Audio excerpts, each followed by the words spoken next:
Hello everyone, I hope आप सभी ठीक होंगे। तो आज हम लोग कुछ वोकैबुलरीज करेंगे। ये मैंने न्यूज़पेपर से कुछ सेलेक्ट किया है, तो चलिए देखते हैं। सिटीजनशिप। सिटीजनशिप का होता है नागरिकता।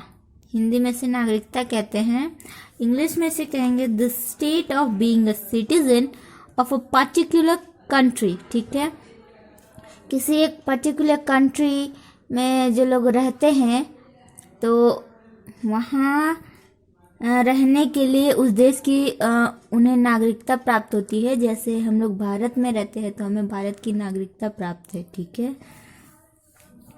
अमेंडमेंट। अमेंडमेंट का होता है हिंदी संशोधन यानी सुधार। इसको रिवाइज भी कह सकते हैं और correction, right. And act.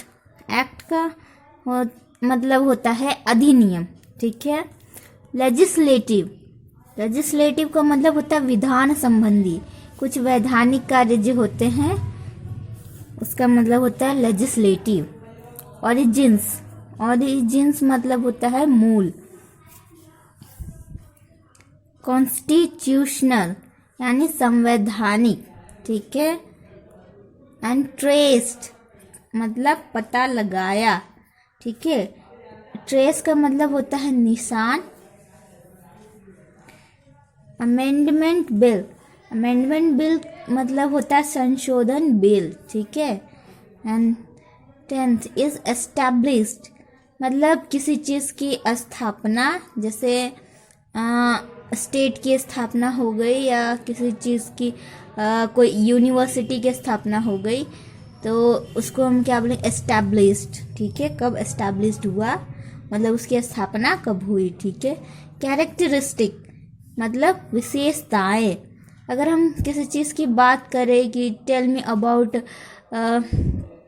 Characteristics of like cyclone.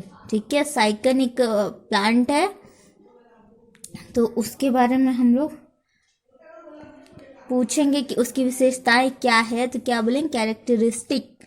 ठीक है। एंड 12th इज डिसेंट्रलाइजेशन मतलब विकेंद्रीकरण।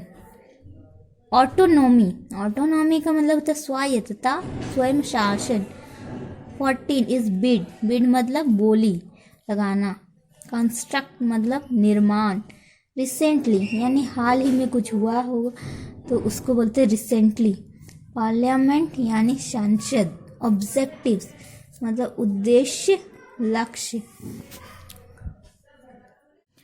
आर्टिकल। आर्टिकल मतलब लेख, अनुच्छेद, section, clause. Constitution that means संविधान।